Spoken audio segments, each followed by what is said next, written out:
Somalia has endured a mountain of political and economic strife, and caution is the key word if you're looking to invest in a startup company. But the negative image of doing business in the East African nation is changing. New ventures are sprouting up daily, including a taxi service in the country's capital. Here's VOA's Paul Ndiho.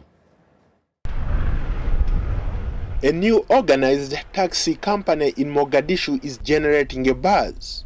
The company is revamping the old transportation sector on roads that were once considered the most dangerous in the world.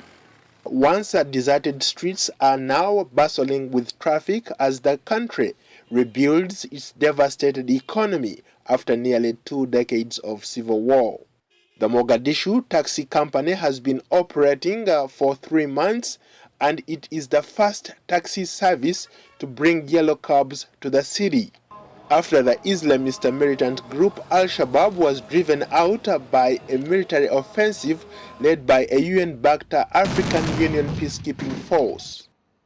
Suleiman Mohammed Derasa and his partners introduced the branded yellow and blue taxis and charged their clients $1 per kilometer.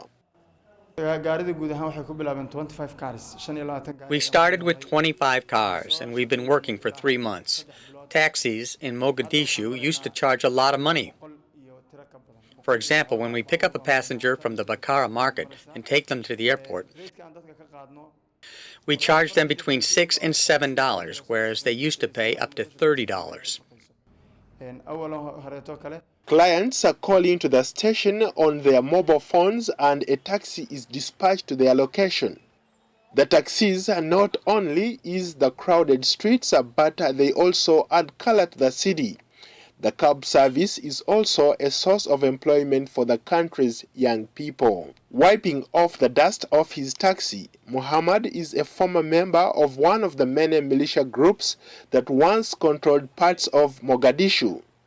He traded in his weapons for new wheels. We all come from different backgrounds. Some have come from different countries, and they used to be taxi drivers there. Now, they've come back to practice their skills here. This company has enabled many youth who were not doing much to engage in gainful employment. If all the youth were employed, there wouldn't be problems in this country.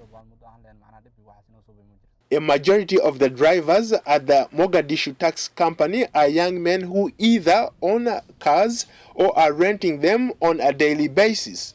They pay the company $25 per day, and whatever they make on top is theirs to keep.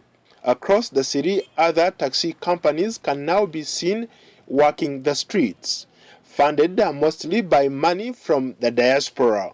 Suleiman and his partners, however, say they are not threatened and believe competition is good for their business. Competition is crucial for any business. We welcome all other alternative ideas. They are our colleagues, and they have affirmed our business models, and we welcome this. We don't see it as a challenge. As Somalia rebuilds, only just 10% of its roads are paved, while 95% of the country's 10 million people have no electricity. Mushrooming construction sites, solar-powered street lamps, and beachfront cafes point to a slight rebound, albeit one largely confined to the city. Despite Somalia's improving business developments, risks remain high. Al-Shabaab's suicide bombers have been able to attack sites in Mogadishu with an alarming ease, and AU peacekeepers still patrol the streets in Mogadishu in armored vehicles. Paul Ndiho, VOA News.